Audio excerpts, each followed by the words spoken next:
Assalamualaikum warahmatullahi wabarakatuh. Jumpa kembali di channel Ngulik Horor. Channel kami menceritakan tentang kisah-kisah misteri yang mungkin bisa menemani agan-agan dan sista semua ya. Kali ini saya akan membawakan kisah misteri yang ditulis oleh @Freddy Raskin. Kalian juga dapat mengunjungi tweet beliau langsung ya. Nanti link saya akan sediakan di kolom deskripsinya. Oh ya, dalam video ini nama dan tempat saya samarkan semua ya, untuk menjaga privasi pihak yang terlibat di dalamnya. Yuk daripada kita lama-lama, langsung saja kita simak ceritanya. Kali ini saya akan membawakan kisah misteri yang berjudul Diseret Penunggu Tanah Keramat. Mobil pick-up yang ditumpangi 4 orang tukang ukur tanah melaju cepat.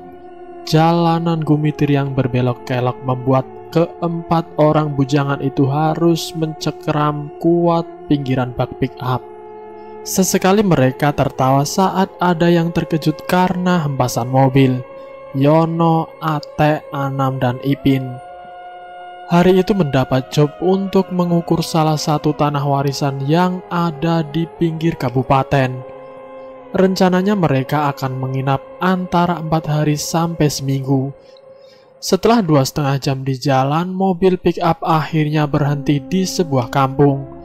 Mereka langsung diturunkan di dekat lokasi tanah yang akan mereka ukur. Tanahnya cukup luas, kalau dikira mungkin sekitar 4-5 bahu lebarnya. Turun sini ya, besok bos kesini, langsung diukur saja, ujar Lamto setelah memberikan beberapa lembar uang 50 ribuan kepada Ate. Lamto langsung pulang kembali ke kota. Mobil pick-up yang membawa 4 orang tukang ukur langsung tancap gas. Ate dan Anam langsung mencari sebuah tempat rindang. Mereka menaruh barang-barang yang berisi peralatan ukur. Yono dan Ipin memilih berjalan ke arah kampung. Sebentar, aku beli rokok dulu, Teh. Kamu titip? Ate mengacungkan 2 jarinya. Yono mengangguk lalu berlari mengejar Ipin yang sudah berjalan lebih dulu. Warung rokok yang mereka cari ternyata cukup jauh. Jaraknya sekitar 500 meter dari tempat mereka diturunkan. Rumah warga juga berdiri jarang-jarang. Dipisahkan halaman yang rata-rata jauh lebih luas dari ukuran rumah. Pohon kapas tumbuh berjajar memisah jalan. Bu, beli rokok kretek 4, kata Ipin kepada pemilik warung. Seorang wanita bertubuh subur dengan kulit gelap tampak tersenyum dari balik jendela warung. Mau kemana mas? Tanya wanita itu sambil mendorongkan rokok. Saya mau mengukur tanah bu. Di sana, Ipin menjawab sambil menunjuk arah. Oh, di kebun sana ya mas. Wanita itu tersenyum menerima uang dari Ipin. Setelah menyedot sebatang rokok, Ipin dan Yono kembali. Baru 10 meter mereka berjalan, wanita pemilik warung keluar mendekati mereka. Hati-hati mas, di sana agak angker. Tidak usah memindah barang. Ipin mengangguk, lalu kembali berjalan mengiringi Yono di ladang. Anam dan Ate sudah berhasil mendirikan sebuah pondok sederhana, bidak kecil lebih tepatnya. 2 pohon asam yang berdiri sejajar digunakan sebagai tiang. Tali direntangkan dibuat untuk rangka atap. Tutupnya menggunakan terpal yang mereka bawa dari kantor. Ate dan Anam langsung membuka rokok yang dibeli Ipin. Jam masih menunjukkan pukul 1:30 siang. Cukup panas apalagi sebagian ladang masih terbuka. Tak ada tanaman apapun. Habis ini langsung kerja ya, mumpung terang, kata Ate. 10 menit kemudian semuanya mengambil tugasnya masing-masing. Ipin dan Anam mengeluarkan meteran. Yono berlari lebih dulu membawa tiang ukur. Ate menyiapkan alat PPD untuk melihat posisi tiang yang dibawa Yono. Panas yang menyengat membuat keempat tukang langsung berkeringat. Setelah titik pertama dan kedua diukur, Yono mencari titik yang diarahkan Ate. Titik ini sedikit lebih rimbun daripada titik lainnya. Ada beberapa pohon sukun dan jati yang berdiri. Yono lalu mendirikan tiang yang dipegangnya. Dia berteriak-teriak agar Ipin segera mendekati dirinya. Tapi Ipin yang jaraknya sekitar 30 meter seperti orang kebingungan. Dia seperti mencari-cari sesuatu. Yono berteriak lagi memanggil-manggil Ipin. Berulang kali berteriak, suaranya seperti tidak didengarkan oleh Ipin. "Nak, kenapa kesini?" Yono sedang berteriak, tiba-tiba terkejut. Ada seseorang pria dengan topi caping tiba-tiba berdiri di sampingnya. "Saya mau mengukur tanah, Pak," jawab Yono. Pria itu seperti tak mengacuhkan jawaban Yono. Wajahnya tertutup bayangan pohon seakan tak merespon. "Besok saja kalau mau mengukur. Kamu pamit dulu sama penjaga tanah." Yono agak bingung menjawab perintah pria itu. Dia lalu melirik Ipin dan kembali menteriak temannya itu. Tapi Ipin tak menoleh. "Sebentar, Pak, saya bilang sama teman saya," Yono berkata ke pria yang ada di sampingnya. Tapi pria itu tidak ada. Yono sempat mencari-cari di sekitar pepohonan. Tapi pria dengan baju hijau lumut itu seolah hilang. "Kemana Bapak tadi?" batin Yono. Dia lalu berlari menghampiri Ipin dan Anam. Mereka berdua terlihat duduk-duduk di pinggir ladang. "Saya panggil kok nggak dengar telinganya." Ipin dan Anam melihat Yono seperti kaget. "Dari mana saja kamu, Yon?" "Dicariin." Anam mendelik ke Yono. Yono bingung lalu bercerita jika dia tadi berada di rimbunan pohon dan memanggil-manggil Ipin, tapi Ipin tidak mendengar panggilan Yono. Sampai akhirnya dia ditegur bapak-bapak. Yono menunjuk ke tempat bapak-bapak yang ditemuinya kepada Ipin dan Anam. Mereka bertiga melihat tidak ada rimbunan pohon, hanya ladang gersang yang masih terlihat memanjang sampai ke tepian kebun. Yono sangat heran. Ia mengucek matanya. "Mana pohonnya? Kelindur kamu." Ipin menggeleng-geleng lalu mengulurkan lagi meteran yang di bawahnya. Yono seperti bingung. Dia berjalan mengiringi Ipin dan menunjuk titik yang tadi dimaksudnya. "Di sini loh tadi. Kok nggak ada pohon-pohonnya?" Tempat yang dimaksud Yono hanya berisi tanah biasa. Sama seperti sisi ladang lainnya tak ada pepohonan. Yang ada hanya setumpuk batu bata berukuran panjang yang sebagian sisanya tertanam di bawah tanah. Ipin masih menggelengkan kepalanya, menunjukkan jika dia masih tidak percaya cerita Yono. Pikiran Yono mulai bingung. Dia merasa apa yang dilihatnya tadi benar-benar nyata. Yono lalu menancapkan tiang ukur yang di bawahnya. Ipin berdiri di sampingnya mengulur meteran. "Mau apa, Nak?" Lagi-lagi ada orang yang menegur Yono. Kali ini laki-laki yang berbeda. Dia membawa cangkul dan ember di pundaknya. Ipin juga sepertinya melihat kedatangan pria itu. "Mau ngukur tanah, Pak? Yang punya mau menjual tanahnya." Kali ini Ipin yang menyahuti. Pria itu mengucapkan hal yang sama. Dia menyuruh Ipin untuk pamit dulu kepada penjaga ladang. Ipin kelihatan jengkel sebenarnya, karena jaraknya dengan rumah yang ditunjuk orang itu cukup jauh. "Kalau tidak pamit, memangnya kenapa, Pak?" Ipin kembali menyahut sambil menggulung meteran. Pria itu menggeleng, lalu sedikit membentak. Ipin terlihat sekali menahan emosi. Yono dan Ipin kemudian pergi menghampiri Atek dan Anam. Atek kemudian memilih mengikuti keinginan pria itu. Dari jauh pria itu masih terlihat mengawasi mereka berempat. Atek berusaha menanyai orang kampung tentang magerasi ladang yang akan diukur. Mereka menunjukkan sebuah rumah yang berdiri di ujung gapura kampung. Keempat tukang ukur itu lalu menuju rumah yang dimaksud. Jaraknya sekitar 1,5 kilometer dari ladang.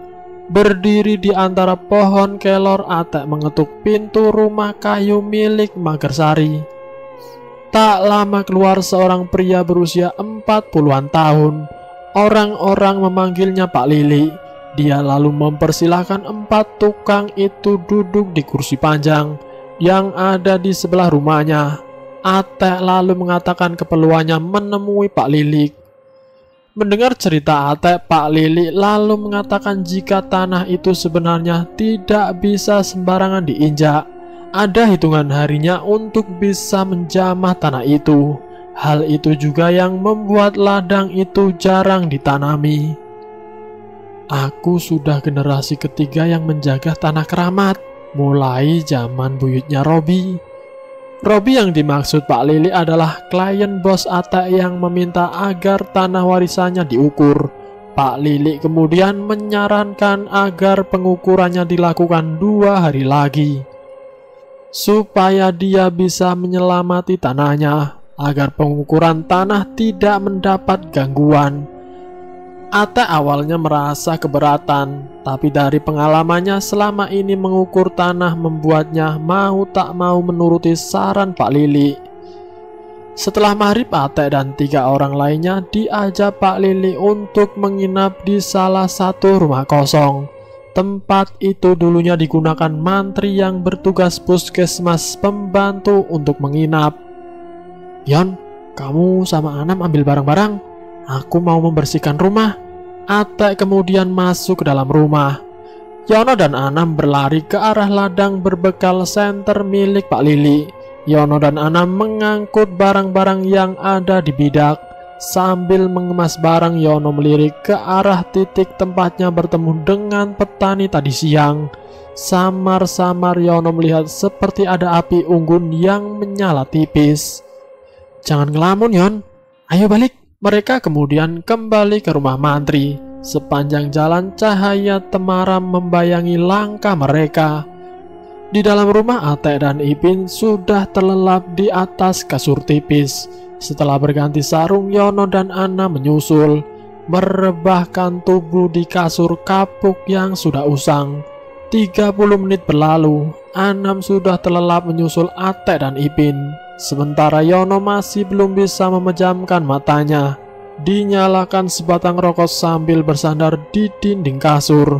Bau abak rumah mantri itu menembus hidung Yono. Sayup-sayup Yono mendengar suara wanita. Le. Suara itu seolah menembus melalui celah langit. Yono merasa jika suara itu pasti bukan suara manusia. Walaupun jam di HP masih menunjukkan pukul 8:30 malam, tapi rumah-rumah di kampung sudah tutup sejak jam 7 tadi. Yono merogoh saku tas punggungnya, mencari headset yang belum sempat dikeluarkannya sejak siang tadi. Le. Suara itu seperti kembali memanggil. Kali ini seperti di balik dinding kamar. Yono cepat-cepat memasang headset, lalu menyalakan game yang ada di HP-nya. Sinyalnya malah gumam Yono. Dia baru sadar jika sinyal di kampung itu memang tidak bagus, hanya cukup untuk mengirim pesan WhatsApp dan telepon. Jari Yono kemudian memilih aplikasi musik. Di setelnya lagu grup band pop yang ada di dalam HP-nya. Yono lalu meringkuk di sebelah Anam yang sudah terlebih dahulu terlelap. Esok harinya keempat tukang ukur itu kena semprot. Haryadi bos mereka marah-marah karena belum ada seperempat tanah pun mereka ukur. "Tek, kan saya antar ke sini agak pagi. Kok belum apa-apa?" Atek hanya bisa menunduk. Dia lalu cepat-cepat mengajak 3 orang tukang lainnya untuk memulai pengukurannya. Haryadi tidak mau tahu. Dia ingin hari itu separuh tanah sudah terukur. Jadi estimasi 4 hari waktu pengukuran sudah selesai. "Saya mau keluar dulu. Nanti malam aku kesini lagi." Haryadi lalu pergi menunggangi mobil Triton keluar kampung. Atek hanya bisa menyuruh tukang-tukang lainnya untuk segera menuruti keinginan bosnya. Anam dan Ipin langsung berlari menyiapkan diri. Mereka seolah lupa pesan Pak Lili. Yono sebenarnya masih ingat dengan pesan Pak Lili, tapi melihat Atek dimarahi bos, dia jadi tak tega. Hari itu juga mereka mengukur separuh tanah ladang. termasuk titik yang dilihat Yono seperti rimbunan pohon. Di atas tumbukan bata, Yono menancapkan tiang ukurnya. Ketika tiang menancap dan merubah posisi batu bata, mendadak ada angin kering yang berembusan, tapi tidak ada yang menghiraukan. Mereka memilih bisa bekerja cepat sesuai perintah bos. Sekitar pukul 4 sore, separuh luas ladang sudah diukur. Keempat tukang langsung duduk meringsut di bidak. "Maaf ya teman-teman, bosnya meminta cepat," kata Atek sambil menenggak air putih. Anam dan Ipin mengangguk maklum, lalu bergantian menenggak air putih. Yono yang ikut bersandar di bidak tampak berbeda sore itu. Wajahnya pucat dan berkeringat. "Haus, Yon?" Ipin menyodorkan ketel ke depan Yono. Dengan lemah Yono meraih ketel itu, lalu mengucurkan airnya. "Badanku tidak enak, Pin, seperti demam." Yono menatap sayu ke arah Ipin. Yono memilih pulang ke rumah mantri lebih cepat. Badannya terasa panas dan berkunang-kunang. Dia langsung merebahkan tubuhnya ke atas kasur tipis. Menjelang maghrib, Atek, Anam, dan Ipin baru tiba di rumah mantri. Ipin melihat Yono tidur dengan badan gemetar. "Badannya panas," ujar Ipin sambil memegang kepala Yono. "Beli obat, Pin, di warung, keburu tutup." Ipin langsung berlari ke arah warung. Rumah-rumah masih terlihat menyala di sepanjang jalan. Warung nyaris tutup saat Ipin tiba. "Bu, ada obat panas?" "Ada, Mas. Beli berapa?" sahut wanita pemilik warung dari balik jendela. "1 kaplet, Bu. Sekalian air mineral." Wanita itu kemudian merogoh etalase tempat penyimpanan obat. "Siapa yang sakit, Mas?" "Teman saya, Bu. Kayaknya kecapean," sahut Ipin sambil melirik rumah-rumah yang mulai mematikan lampunya. "Hati-hati, Mas. Jangan-jangan kesurupan." "Ada-ada saja kamu, Bu." "Tidak, hanya kelelahan." Ipin lalu kembali ke rumah mantri. Dengan agak kesulitan, pil obat penurunan panas diminumkan ke mulut Yono yang masih menggigil. Atek sempat mengompres Yono, tapi panas tubuhnya hanya menurun sedikit. Esok harinya kondisi Yono tak kunjung membaik. Badannya masih panas dan menggigil. Yono sempat muntah-muntah padahal sejak kemarin malam dia belum makan apa-apa. "Gimana ini, Teh? Gak bisa kalau cuma bekerja bertiga," Anam berkata sambil memijat-mijat kepala Yono. Atek menggaruk-garuk kepalanya. Dia bingung mencari solusi. Dilihatnya wajah Yono yang pucat lemah. Atek lalu berjalan mondar-mandir sambil merokok di depan rumah. Tak lama dia kembali lagi ke dalam rumah. Atek meminta Ipin menemani Yono, sementara Atek dan Anam akan meneruskan pekerjaan. "Kamu jaga Yono dulu, Pin. Aku mau menyelesaikan pekerjaan. Tadi ada orang yang mau aku bayar." Akhirnya tinggallah Ipin berdua dengan Yono. Dia beberapa kali mengambil air di ember untuk mengompres kepala Yono. "Panas, Pin. Rasanya sakit," Yono berkata lirih. Ipin hanya bisa memandangi dengan sedih. Baru kali ini dia melihat Yono sakit. Mata Yono banyak memejam. Sesekali terbuka tapi hanya terlihat bagian putihnya saja. Sakit Yono ternyata tak kunjung sembuh sampai malam hari. Atek yang sudah kehabisan cara lalu pergi ke rumah Pak Lili. Tak disangka ternyata Pak Lili sudah tahu apa yang menimpa Yono. Dia memarahi Atek karena dianggapnya ceroboh. Akhirnya Pak Lili pun pergi ke rumah mantri melihat kondisi Yono. Pak Lili sempat menggelengkan kepalanya. Dia mengatakan jika kondisi Yono sudah parah, tapi belum terlambat. Kalau bisa carikan ayam cemanik, mumpung belum terlambat. "Cari di mana, Pak? Jam segini? Apa ada orang jual?" sahut Atek bingung. "Sudah, ayo cari, Tek. Kasihan Yono, sepertinya kesurupan benar ini," Anam menimpali. Malam itu Atek dan Anam keluar kampung meminjam sepeda motor milik warga. Mereka berkeliling pasar hewan dan pasar burung. Tapi sampai tengah malam ayam cemani yang mereka cari tak kunjung ada. Atek pun kembali ke rumah dengan tangan kosong. Kondisi Yono tak banyak berubah, masih menggigil. Pak Lili menjelaskan jika penunggu yang tinggal di ladang marah karena rumahnya dirusak oleh Yono. Padahal Yono sudah diingatkan berkali-kali. Mereka bertiga masih berdiri di dekat Yono sampai dini hari. Pak Lili duduk bersila di pojok ruangan seperti sedang berkomunikasi dengan sesuatu yang tak kasat mata. Ipin masih setia mengkompres kepala Yono dengan kain basah. Sekitar jam 3:30 pagi, Pak Lili mengajak Ipin untuk keluar bersama mencari ayam cemani. Mereka menunggang motor yang sebelumnya dipakai Atek. Sampai pukul 7 pagi, Pak Lili dan Ipin belum kembali. Malah Haryadi yang datang dan kembali marah-marah karena pekerjaan mereka tertunda lagi. Atek menjelaskan kondisi yang dialami Yono. Haryadi sempat tak percaya awalnya, tapi melihat kondisi Yono, Haryadi merasa kasihan. Dia tahu selama ini Yono mungkin satu-satunya pekerjanya yang tidak pernah mengeluh. Yono, biar diantarkan pulang. Kamu tetap lanjut bekerja, Tek. Jam 9 pagi Yono dibawa pulang ke rumahnya. 1 jam setelahnya Pak Lili dan Ipin baru tiba dengan seekor ayam cemani jantan.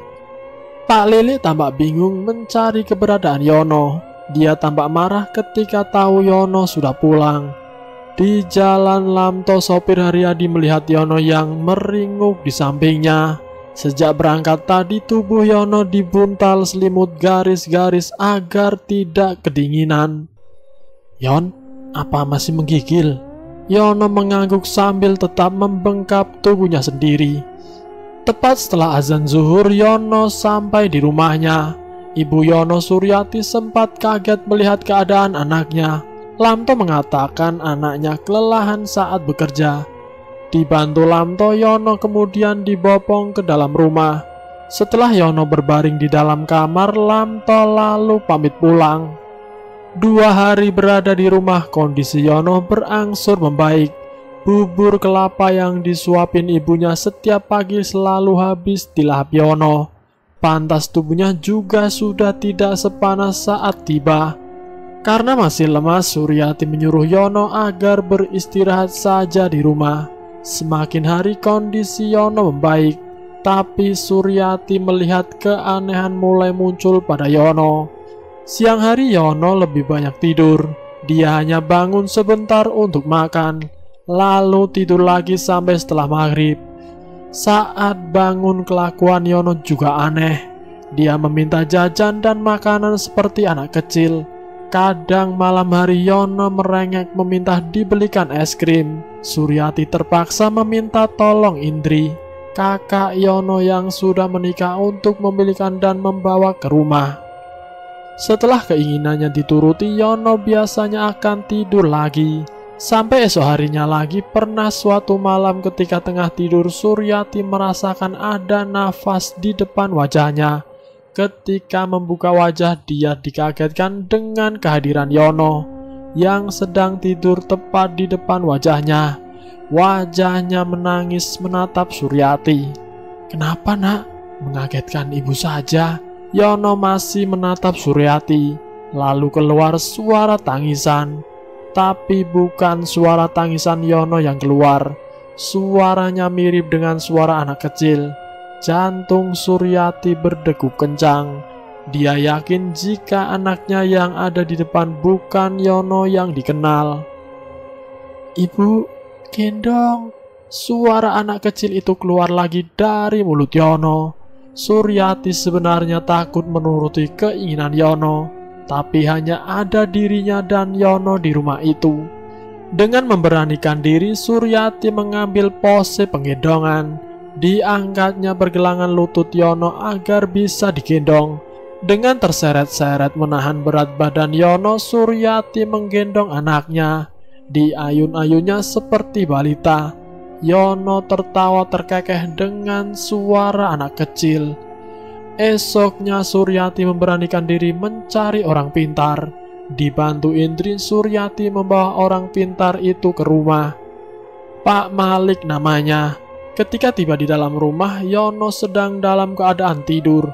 Begitu Pak Malik mendekat, mata Yono yang awalnya terpejam tiba-tiba langsung melotot, lalu berteriak dengan suara perempuan.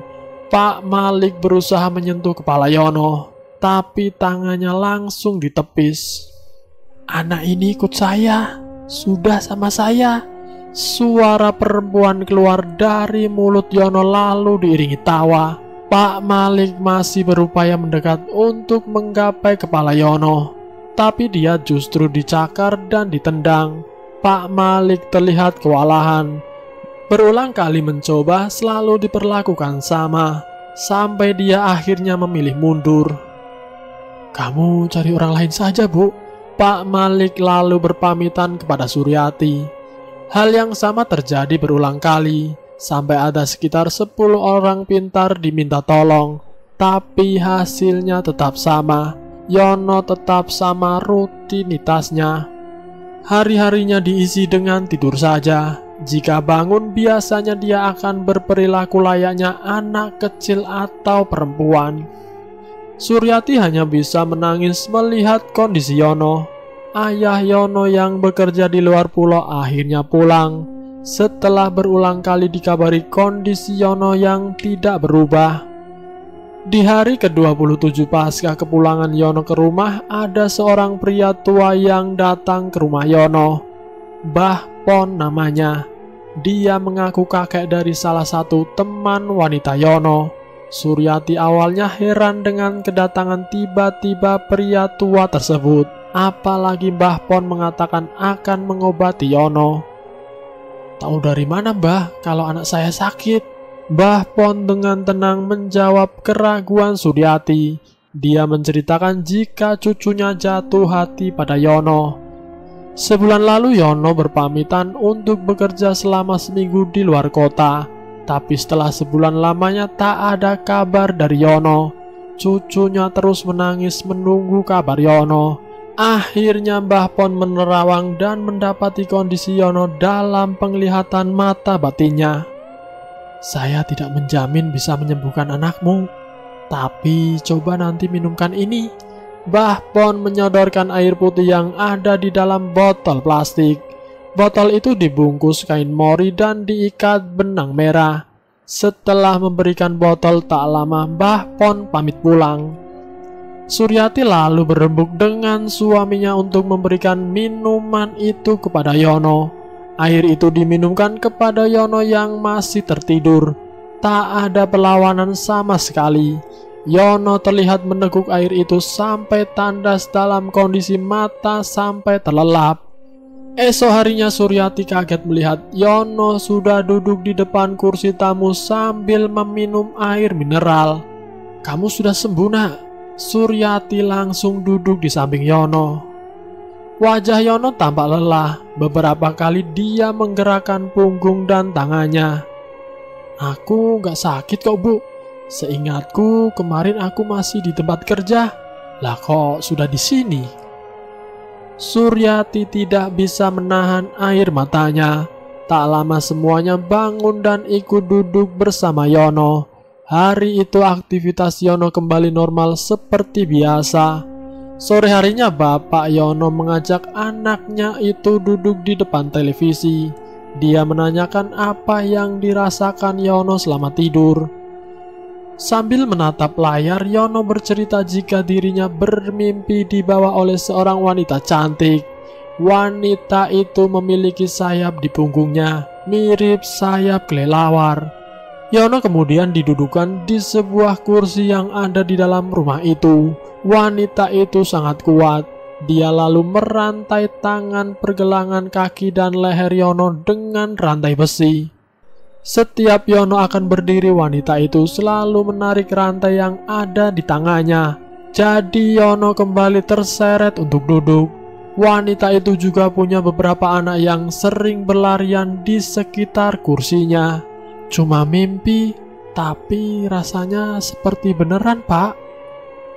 Bapak Yono mengamati anaknya dengan kasihan. Meskipun sudah dewasa, dia melihat Yono masih seperti masih kecil dulu. Apalagi Yono belum menikah. Rasa lega keluarga Yono tak bertahan lama. Malam harinya tubuhnya kembali menggigil. Sama seperti awal ketika dirinya merasakan demam. Karena kondisinya terlihat parah, keluarga membawa Yono ke rumah sakit. Yono langsung diopnam malam itu juga. Pihak rumah sakit sempat tidak memberikan diagnosa apapun. Bahkan sampai hari keempat Yono dirawat. Selama itu juga Yono sama sekali tidak siuman.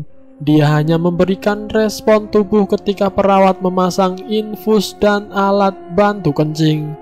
Hari ke-7 perawatan, Yono meninggal dunia. Dokter mendiagnosa Yono terkena meningitis. Suryati langsung tak sadarkan diri setelah dokter memastikan anaknya meninggal dunia. Semua teman sepekerjaan Yono datang ke rumah duka, termasuk Ipin dan Pak Lili. Ternyata setelah Yono dibawa pulang, Pak Lili dan Ipin berusaha melakukan ritual untuk menyembuhkan Yono. Tapi mereka kesulitan, karena tubuh Yono berada terlalu jauh dari tempat ritual. Pak Lili tahu jika salah satu dari mereka tertarik dengan Yono. Pak Lili tahu jika salah satu dari mereka tertarik dengan Yono yang masih berjaga dan bersih. Sampai akhirnya ritual itu berujung ke jalan buntu. Karena mereka yang tertarik dengan Yono hanya memberi waktu kurang dari 40 hari untuk membawa Yono pergi bersama mereka. Dan selesai. Itulah kisah misteri yang berjudul Diseret Penunggu Tanah Keramat. Semoga video kali ini bisa menjadi pembelajaran buat kita semua, agar kita selalu berhati-hati dalam melakukan sesuatu apapun. Semoga kita semua selalu dalam lindungannya. Terima kasih sudah mampir di channel kami. Jika kalian tertarik dengan video kami, silahkan tekan tombol like, share, dan komen. Tekan subscribe untuk mengikuti video kami selanjutnya. Wassalamualaikum warahmatullahi wabarakatuh.